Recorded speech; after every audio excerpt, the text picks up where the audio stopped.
At 3:08 in the morning, a tanker truck pulls out of a dairy farm driveway in Dodge County, Wisconsin. The tank holds 6,400 gallons of milk. The milk left cows less than 2 hours ago. It entered the bulk tank at 101 degrees Fahrenheit and dropped to 38 degrees within 40 minutes under the refrigeration system that runs continuously in the milk house behind the barn. The driver connected the transfer hose, opened the valve, and watched the flow meter count gallons, while the onboard computer logged the pickup time, the farm identification number, and the tank temperature at the moment of transfer. The farm is one of 1,800 member operations in the LandOLakesDairyCooperative network. The driver now carries milk that belongs, legally, economically, and organizationally, not to a single company, but to a collective of dairy farming families whose cooperative pooled their production under a shared organizational structure nearly a century ago. The milk in this tank will blend with milk from 11 other pickups before it reaches the processing facility 87 miles northeast. By the time the tanker arrives at the plant dock at 6:22 a.m., it will be carrying milk from farms that span 3 counties and 2 dairy systems. Some conventional, some beginning to incorporate automated milking technology, all governed by the same quality protocols that Land O'Lakes enforces across every farm in its network. 14 billion pounds of milk annually, from 1,800 farms, across Minnesota, Wisconsin, and surrounding states. While the number is large enough that it requires the cooperative structure, a legal and organizational framework that distributes ownership across the member farms, rather than concentrating it in a corporate hierarchy, to make it function. And the system that moves that milk from 1,800 separate farm operations to processing facilities that produce Land O'Lakes butter, cheese, and fluid dairy products involves logistics, quality control, veterinary services, and feed procurement infrastructure that no individual farm in the network could sustain alone. Land O'Lakes was founded in 1921 by Minnesota dairy farmers who faced a problem that geography and economics had created for them and that no individual farm could solve independently. Dairy farming in the upper Midwest in the early 20th century was a dispersed enterprise. Farms were small, typically milking 20 to 50 cows, spread across the lake country and prairie of Minnesota and Wisconsin. The milk they produced was perishable, valuable, and difficult to market individually. Creameries that processed milk into butter, the primary value-added dairy product of the era, had significant negotiating power over individual farmers who had no alternative outlet for their daily production. A creamery that refused to accept a farm's milk faced no competitive pressure from a single farm family because that farm had nowhere else to go. The cooperative model solved this by organizing the farmers themselves into a collective cellar. Combined, the 320 founding member creameries of the Land O'Lakes Cooperative represented a milk supply that processors needed and could not easily replace. The cooperative negotiated prices and standards from a position that individual farms could not occupy. It established quality standards that lifted the price its pooled milk commanded in the market. Because consistent quality justified premium pricing that benefited every member whose milk entered the pool. That founding logic, collective action creating market power and operational capacity that no individual member could generate, still drives the Land O'Lakes model in 2024, even though the farms in the network look nothing like the 30-cow operations of 1921. The 1,800 farms that currently supply the cooperative range from 200 cow operations managed by a single family to 5,000 cow operations, utilizing automated milking systems, precision feeding technology, and data infrastructure that the founders would not have recognized. The cooperative that serves them provides services scaled to that range. Of the milk quality testing infrastructure that LandOLakes maintains for its 1,800 farm network represents one of the cooperative's most operationally significant functions. Raw milk quality determines processing plant efficiency, product shelf life, and the premium price that fluid milk and manufactured dairy products command in competitive markets. The primary quality metrics, somatic cell count, bacteria count, butterfat and protein percentages, presence of antibiotic residues, pH and temperature at pickup, are measured at multiple points in the collection and processing chain. At the farm level, bulk tank samples taken by drivers at every pickup provide the data that enters the cooperative's testing system. Each sample moves to a regional laboratory where it undergoes analysis within 24 to 48 hours of collection.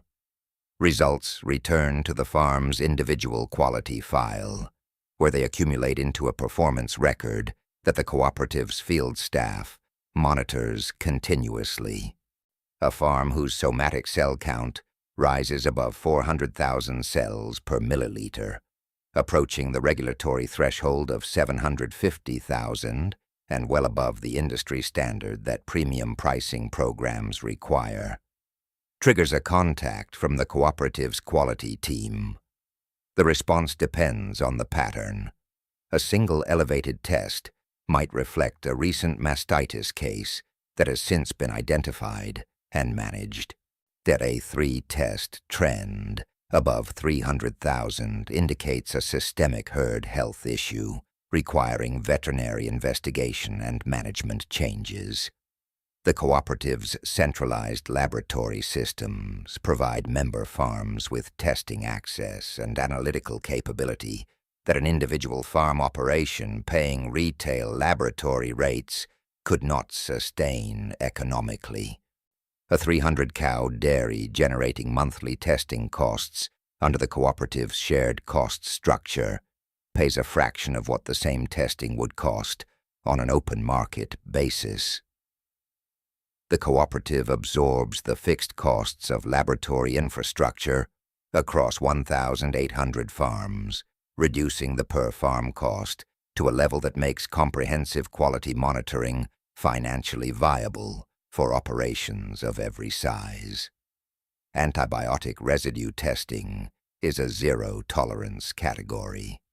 A bulk tank load that tests positive for antibiotic residues at the processing plant is rejected entirely.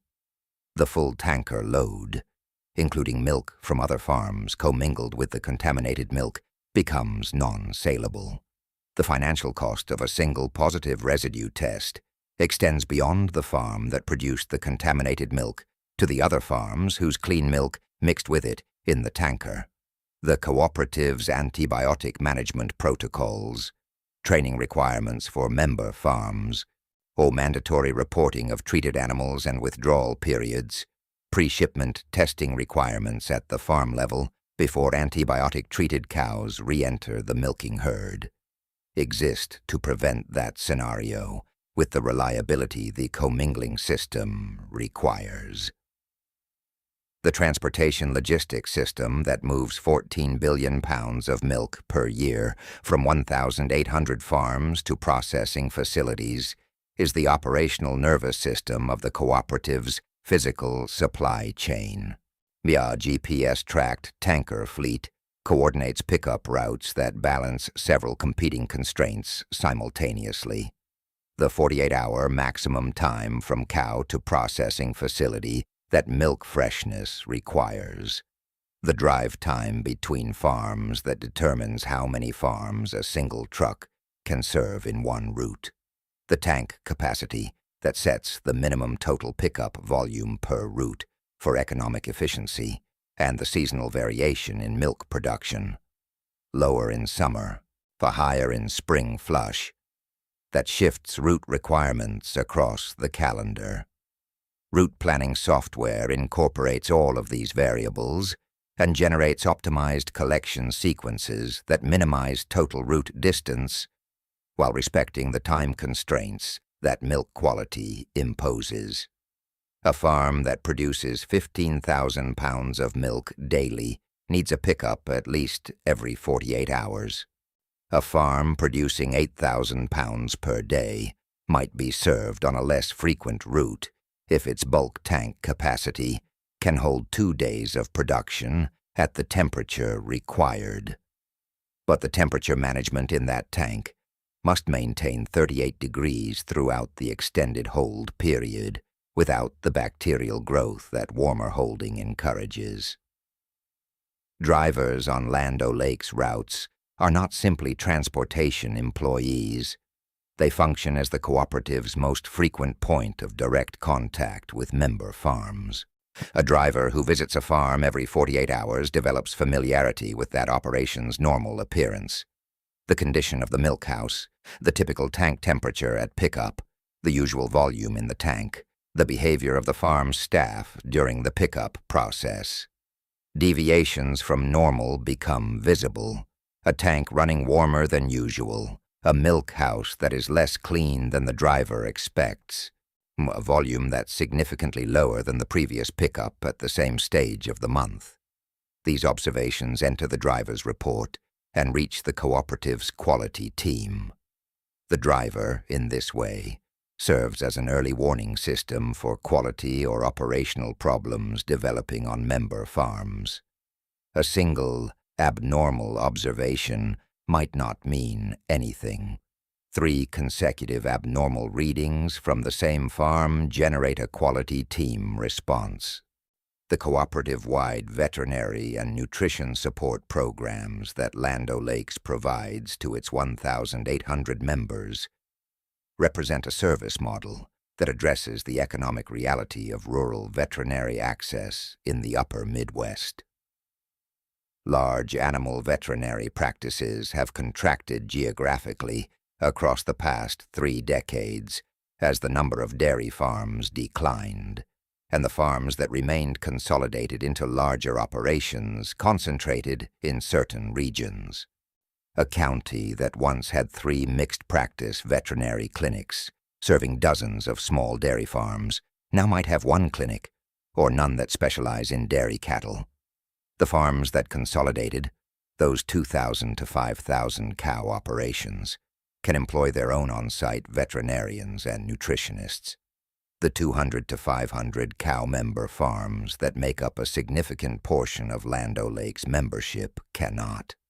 The cooperative's field staff of agronomists, nutritionists, and veterinary consultants provides those farms with access to professional expertise that the open market would either not supply at all or would supply at costs that smaller operations couldn't sustain.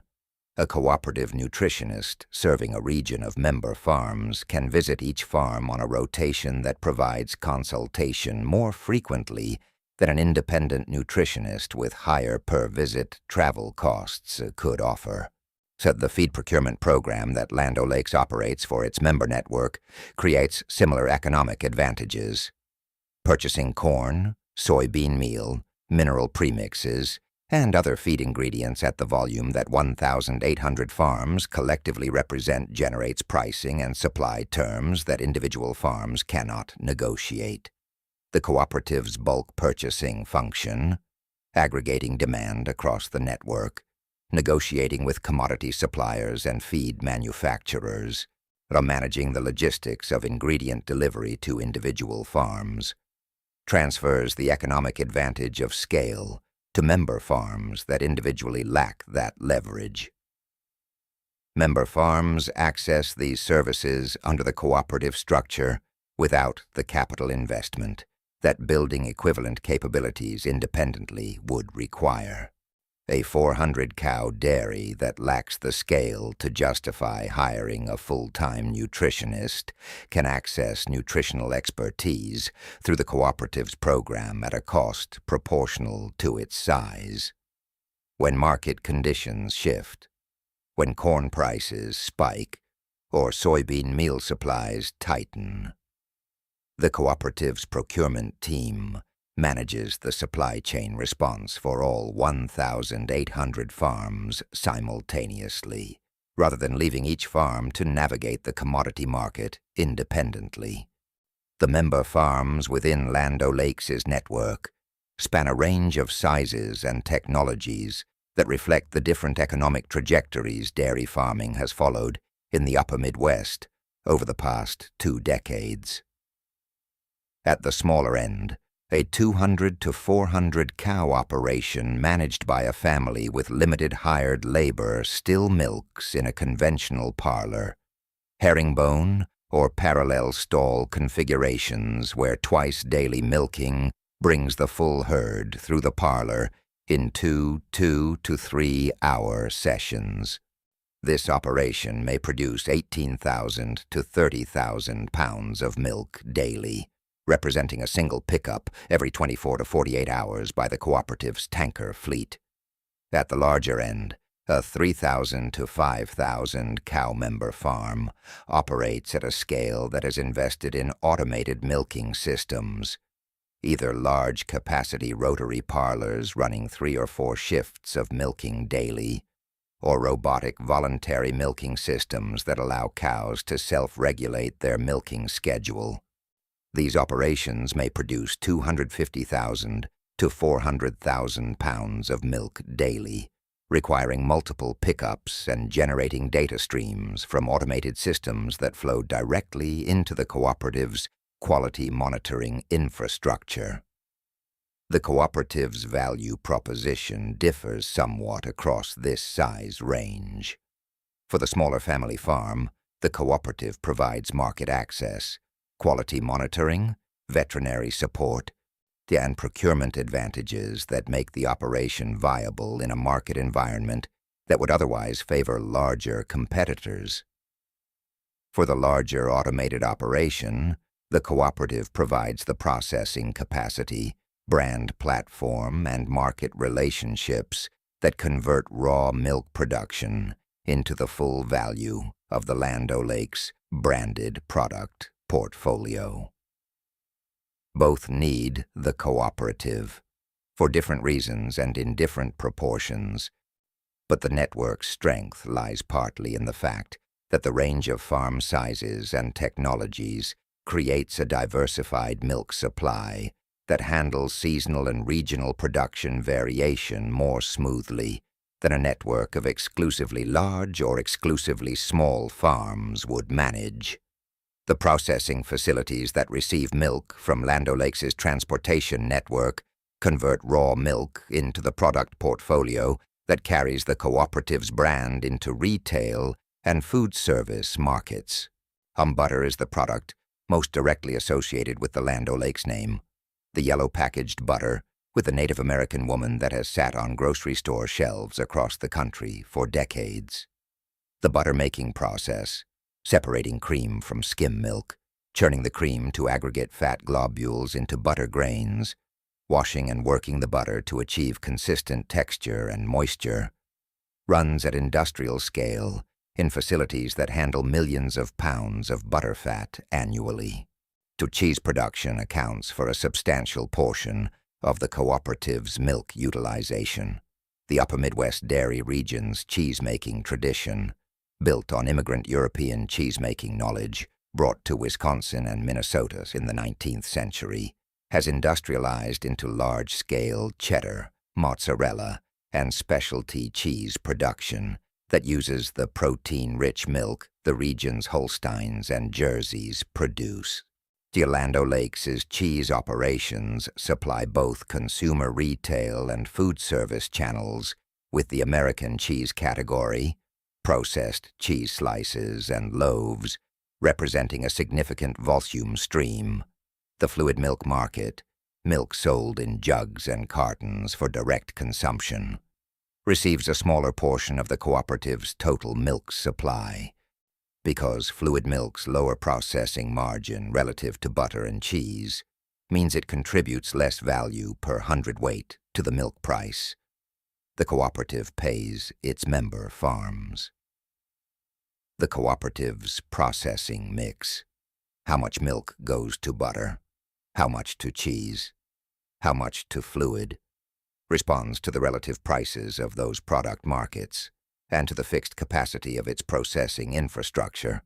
Out of 14 billion pounds of raw milk, converting to these product streams generates a payment to member farms calculated on the all-milk price, a composite reflecting the market value of the butterfat, protein, and other solids in the milk pool, adjusted for quality premiums and deductions after the cooperative deducts its processing and operating costs. The cooperative's board, elected from the member farm base, governs the balance between payments to members and investment in cooperative infrastructure, negotiating the tension between maximizing current milk price and maintaining the processing capacity and service programs that the network's long-term viability requires. The cooperative structure at LandOLakes creates governance dynamics that distinguish it operationally from investor-owned food companies of comparable scale.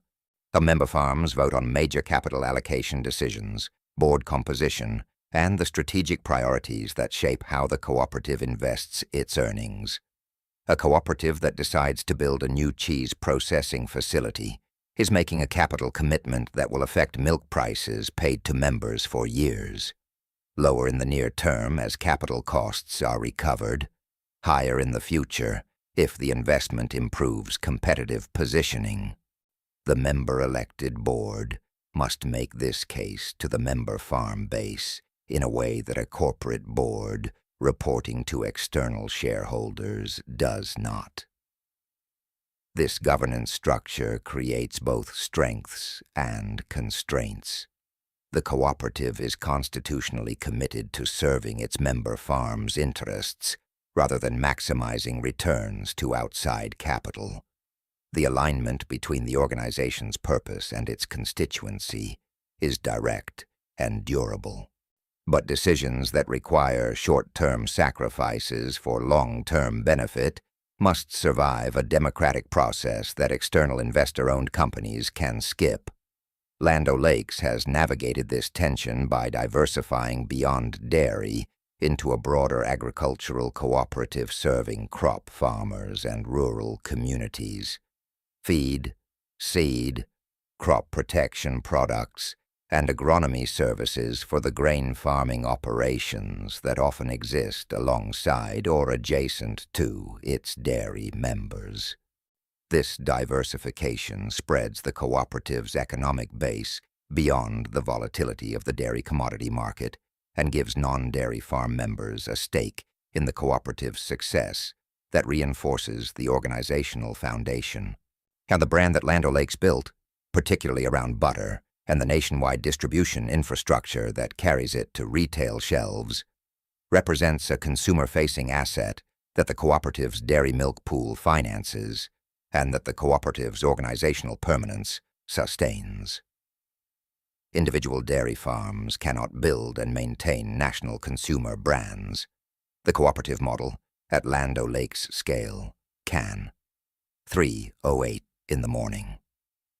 The tanker pulls out of the Dodge County driveway. By 6:22, here the milk arrives at the processing dock.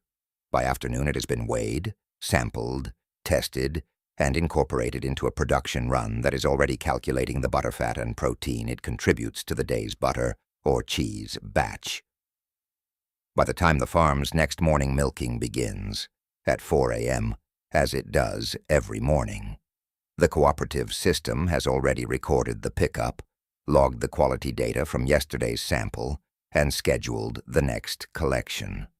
Across 1,800 farms and 14 billion pounds per year, that cycle, milking, pickup, testing, processing, payment, runs without pause. Not because any single farm or any single truck or any single laboratory makes it run, but because the cooperative's coordinated infrastructure connects all of them into a system whose total capacity exceeds any component's individual contribution. The founding farmers who organized in 1921 to negotiate butter prices understood the fundamental logic. By scale creates leverage. Collective action achieves what individual action cannot. The technology changed. The farms grew. The products diversified. The logic held. It holds at 3:08 in the morning when the tanker pulls away from the milk house and points northeast toward the processing plant in the dark. If this look at how a century-old cooperative model moves 14 billion pounds of milk through a coordinated network of 1,800 farms gave you a clearer picture of how large-scale dairy supply chains actually function, hit the like button and help the algorithm surface this content. Subscribe for more deep dives into the agricultural systems and supply chains that operate behind everyday products. Drop a comment and tell us where you're watching from. It matters to us, and the range of locations in these threads is always worth seeing.